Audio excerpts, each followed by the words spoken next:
All right, welcome back to Church Life Podcast. This is John, and unfortunately, I do not have my special co-host, Mr. Attackett, but I feel like it's an upgrade. I do have my wonderful, beautiful wife here. Keisha, say hello. Hi. Well, that's better than a while ago she was meowing in the microphone. But today is a special day because we actually have a special guest, special to us anyway. We have my sister-in-law here, Miss Tanikia Groves. Hey. And Tanika's reached out to me and stuff because she's listened to the last couple of podcasts. It's almost like a little series that we're doing with testimonies. And I didn't even know we were doing a series with testimonies, but it seems like it's gaining a little bit of traction. And I'm loving to see where it's going. But she reached out and she kind of wants to, she's got a wonderful testimony herself from her earlier years. I don't want to say completely childhood, but her earlier years till now. And then she's asked to share it with us, and hopefully that it might touch some people out there and then maybe help some people along the way that might be suffering or going through the same thing that she did. So I got saved and baptized when I was in elementary school. Really, I done it because that's what you're supposed to do. You're supposed to get saved. It's kind of like baptized. what you felt. Right. And I have to say, I've got kind of the same story. I've been in and out of church, I guess you could say, as far as I can remember, from like you've heard me talk about before, playing trucks underneath the pews and stuff. Right. Well, whenever I went to a Methodist church and I got baptized there and stuff, and I didn't really know the abouts of it. I just knew that the rest of my family was doing it, and then if I wanted to go to church there, I guess I needed to do it, even though that's not the case. And you always hear about being so young, and you're thinking, if I don't get saved and baptized, I'm not going to go to heaven. So you're like, oh man, I don't want to go to hell and burn, so I'm going to get saved and baptized. Yeah. And so I did it, and I stayed in church probably close to my middle school, going backwards and forwards to church, but never really digging into it. Does that make sense? Yeah, you was young. You didn't really know the abouts, I guess you could say. None of us did. And then middle school, life happens. Growing up, I grew up with two amazing parents, but our parents were very strict on us. Very strict. Okay, we wasn't allowed to date. We wasn't allowed to talk to boys on the phone. Just like you don't know how to go to them and talk. Like they're real firm. Yeah, not necessarily probably a fear, but not a fear. Just like they're very awkward. Yeah, just an awkward feeling. They're very old fashioned. Like they're not real old, but you would think that they were really old. Yeah. So I mean, tell me about was around that age range when you've kind of felt more different or lonely, I guess, or that's when I started. Like, okay, in middle school is the first time I ever smoked marijuana a couple of times, but I'm not saying that since my parents were strict that they were bad parents, because I'm going to tell you, they worked their honeys off to provide for us. They took us on vacations, hunting, fishing, like we were always doing something as kids. We was not allowed to stay nowhere, or nobody was allowed to come to our house. We were very sheltered. If that makes sense. Yeah. Like I could tell it with your sister, not so much you, but with your sister.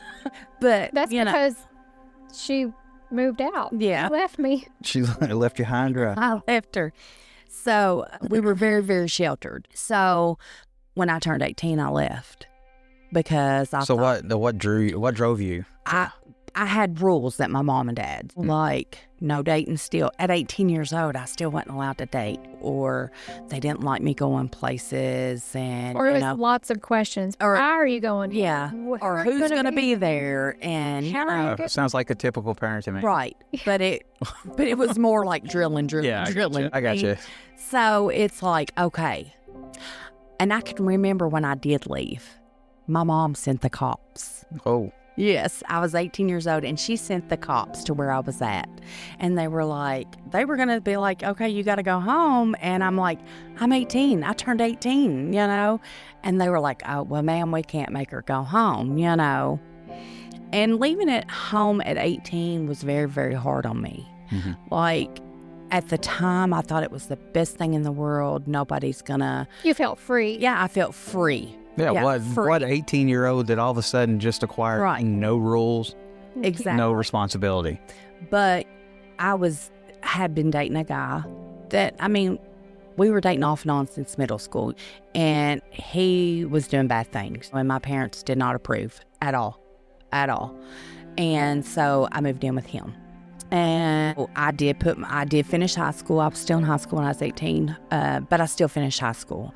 From 18 on, I raised myself. Mm-hmm. And that's when my abuse started. What do you mean? Like physical abuse. Not so much. From your boyfriend? Yeah, not so much the drugs at that age. Gotcha. It was physical, mental, more than anything. Just like not being good enough. Does that make sense? That's what he kind of put it. Yes, yeah. So feeling less than. Yeah, less than your self-worth and all that. At this time, I'm like, man, this is the worst decision I've ever made. But I can't go and tell my mom and dad I want to come home. Mm-hmm. I mean, does that make sense? Like, I don't want them to think that I'm going to fail. Yeah. So. Well, because apparently from an early age, you was always taught that you couldn't fail. Right. Or that you always got to be the best, the biggest, and to show that you failed is a letdown. And you got to figure it out. I got you. So I was like, oh, what am I going to do? So I stayed, you know what I mean? And me and him finally split up, and then I met my kid's dad. And we were together for 15 and a half years.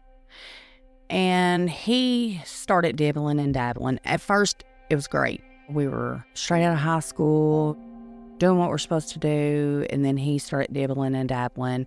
Then my drug addiction was not bad. I ended up getting pregnant at 21, had my daughter, and his addiction was bad. So that was when the mental really was taking a toll on me, because here I am having to struggle with him. At the time, he was doing drugs, cheating on me, and I've got the new baby, and I'm working, and I'm taking care of her, which, don't get me wrong, his family helped a lot. You know what I mean? But y'all were living with him. Yes. Right. Yes. Which I know all the answers to these questions, Yes. but I got to ask them because none of y'all do. Right. But you also experienced abuse there too. Yes. But did you feel, and this is not I'm not knocking your kid's dad or nothing like that. No. I mean, we're talking when y'all were young. Oh, yes. But did you feel like you had to go with the flow in order to have a place to stay? No, I felt like, because we had a child together, Mm-hmm. I felt like I had to make it work. Okay. Does that make sense? No, it does. It makes sense. Because when you have kids, you make your relationship work, Mm-hmm. no matter what. And I tried with everything in me to make it work for as long as I did. Actually, I was getting ready to leave, and I found out I was pregnant with my son. So then I felt like, I can't go nowhere. And plus, I was so close with his mom and dad and all of them. Felt stuck. Yeah, I felt stuck. Well, that goes back to kind of like where Right. I was saying, you felt like you had to basically tough it out. Right. Because you didn't have nowhere you could go. But in And then sense, plus on top of it, you have two kids with you. You know what I mean? So like, that's hard. and to be young, that's a lot to take on mentally. Right. As far as to think about what you might have to go through. And I was too scared to be like, okay, I can I need come help. home? I need help. So, I mean, I made it work. I ended up having a car wreck, and I got a prescription of Lortab. Well, and at that time, I mean, the doctors would just keep writing you. So, I mean, I got addicted to these Lortabs where I had to have them, you know what I mean, to even do anything. Oh, man, I've got all this energy, and I'm going and going and going. So I ended up going to the methadone clinic. But remind you, I had a brother to pass away. Well, we won't jump to that yet. Yeah. So, I mean, I went to the methadone clinic, and finally I had had all I could take of our relationship. My kids are older now, Mm-hmm. and we're 15 and a half years in, and I had quit going to the methadone clinic. And I'm thinking, I'm going to finally get my life together. I'm leaving. I'm done. So I stopped going there. I got me my own apartment. For the first time in my life, I could say I had my own place. And it felt good, just me and my kids. And we were happy.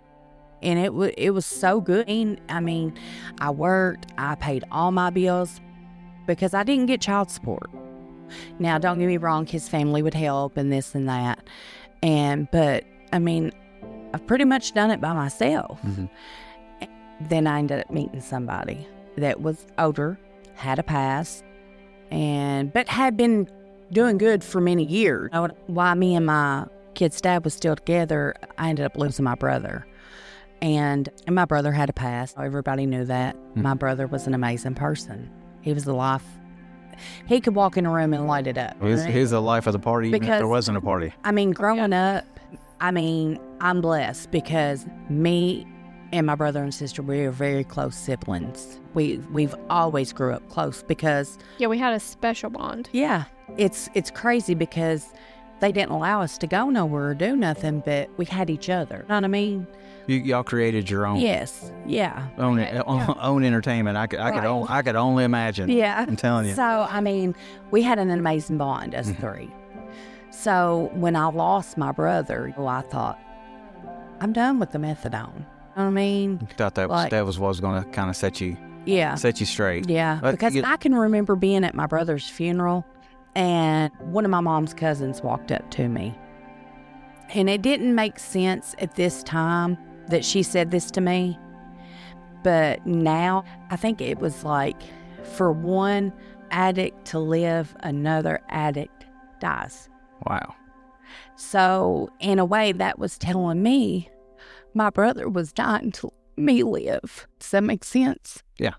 So, and at the time, I just blew it off. You know what I mean? Because, I'm telling you, like, a lot of times through my addiction, through the abuse, through everything, even though my brother's not been here, I can feel him. Mm-hmm. I can feel him there. I know he's with me.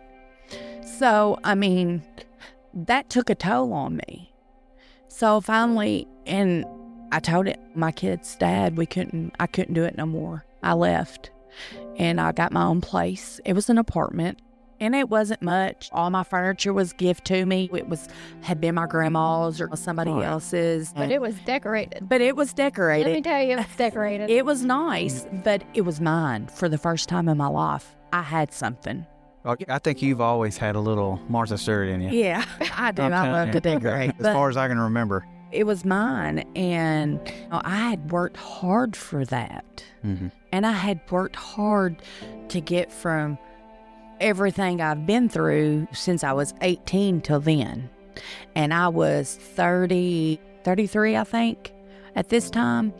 And so we lived in my apartment. I worked 2 jobs. We didn't go without. We were fine. And we were happy. And when we got in my apartment, I can remember my daughter, which was in the 6th or 7th grade at the time. And she said, Mom, why didn't you do this sooner? No. Why didn't you do this sooner?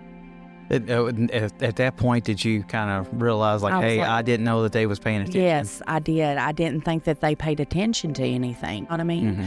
I thought they were all, because I tried to shelter them from it. Yeah. Oh, I tried to where they didn't. You didn't want their dad to look like the bad guy. Yeah, right. No. Because it wasn't all him. You know what I mean? Because I'm just as guilty as he is in some aspects of it.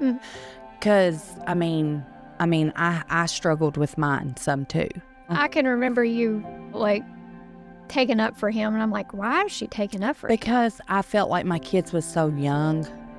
They needed to have their own outlook on it. You're trying to protect them. I was trying to protect them. Because at the end of the day, that's their daddy and I'm their mama. You wasn't trying to persuade their decision of their father based on yours. No. You just let them. Because I know what it's like to be in the middle of an addiction. That's not who you are. Mm-hmm. You're sick. And addiction changes everybody. Everybody. Because back then, my addiction wasn't bad. I'd smoked weed before and I had that car wreck and I dibbled and dabbled. But my addiction didn't start until I was 34 years old. And I got with somebody else and I started doing meth with them. And it wasn't just a little meth. It was a lot of meth. Mm-hmm. A lot. It was very abusive. I know. I couldn't figure out why controlling. You would stay gone for a long time. I was like, that's my sister. That's all I got left. Right. We're always together. We're always on the phone. She's over here. I'm over there. And it kind of goes. It goes to show you too that a lot of people, when they're in that mindset, they think it's a one-sided sword. I guess you could say. Well, You don't see. You think the only one you're hurting is yourself, where you don't see everybody around you. You're ashamed too. No, I can see that. Because I went from doing so good just by, in 8 months, not, you know what I mean? And it's a whole lot to take in, because before I didn't really run around the friend like I'm doing now. That's in the lifestyle. Because before, even though I had dibbled and dabbled, I wasn't in the lifestyle like I am now, or like I grew into be. And that's on a whole different level, because I can remember people coming in and stealing things, or you have to worry about who's talking to the police, or who's trying to sleep with whoever. I've talked to Tommy before, and he would talk about how he would have to nail the windows shut at night. Because you never know what people in addiction's going to do.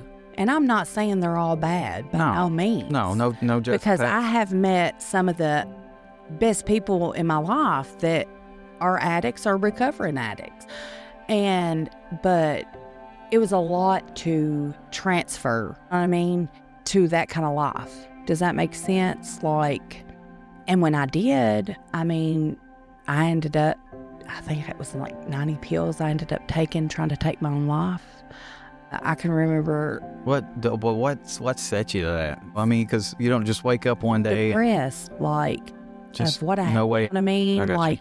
And I knew it wasn't what I wanted to be doing, but I felt like I had no way out, because I had done gave up my apartment, and we done moved it, you know what I mean? And it's just so much, and I just felt like I was in a big dark hole and I couldn't get out. And because I was an amazing mom, you know what I mean? I had lived my life for my kids. Mm-hmm. And did you feel like maybe and I felt, after that, because you felt, I'm not trying to put words in your mouth, but I'm trying to picture it, because you talk about how you and your kid's dad, how you done most of it, because he was stuck in his own addiction. Right. And do you feel like that during that time you spent most of your time raising your kids, and now I felt like now it's your time to stretch out. Not at first. I felt ashamed. I felt hurt. I felt, how did I get myself here? Who can I talk to? Nobody, because ain't none of them. You've already pushed your family. And I had already pushed. Furthest away. Yeah, I'd pushed my family away. Because you probably thought that all it was going to do is judge you. Oh, most definitely. Or fuss at me. Mm-hmm. So, I'll hear that. And when you're that depressed, and plus on top of losing my brother, I struggled with that for so long. Perfect cocktail for all that. Exactly. And then it was just like, everybody's just going to be better without me. I'm not going to be able to dig myself out of this hole. So I'm just done. I am done. I'll get to see my brother. He was the last thing I can remember. He was the last thing I thought about. That's the last thing. And then, I remember waking up in ICU. And who was there? My sister. And, always got you back. That's right. And I can remember them telling me it took them 45 minutes to stabilize me, to get me to the hospital. And I think that was at one of my lowest points, but it wasn't my rock bottom. No. It wasn't my rock bottom. I was in ICU for 4 days. At first, they didn't know if I was going to live or die. And then I thought, now I look, how did I put my mom through that? She had done lost one child. Yep. And now she's having to... are spoon feeding you charcoal. And she's having to... it's like... I look back on it now, and it just bothers me so much. And I know my mom forgives me for it, and my kids and God and my sister, and the main people in my life. I don't care what anybody else thinks. And when I was in the ICU, my sister and them went and took temporary custody of my kids. Mm-hmm. When I did get out of the hospital and we went to court, and the judge is like, no, we're going to get social services involved. But because no matter what, I remember when I had my daughter and I looked in her eyes, I knew what real love was. For the first time in my life, I said, no matter what, she loves me. All right, guys, don't hate me, but if you want to catch the second part of this podcast, make sure you tune in again. It's going to be a long one. Awesome. I hate to end this podcast here, but we're going to end it on a good word of hope that you share this. If you like this podcast, make sure that you stay tuned for all our next ones. I mean, we've got them coming up. I got them stockpiled. All right, maybe not really. But for now, you've got John. Tanikia. Keisha. We'll catch you on the next one.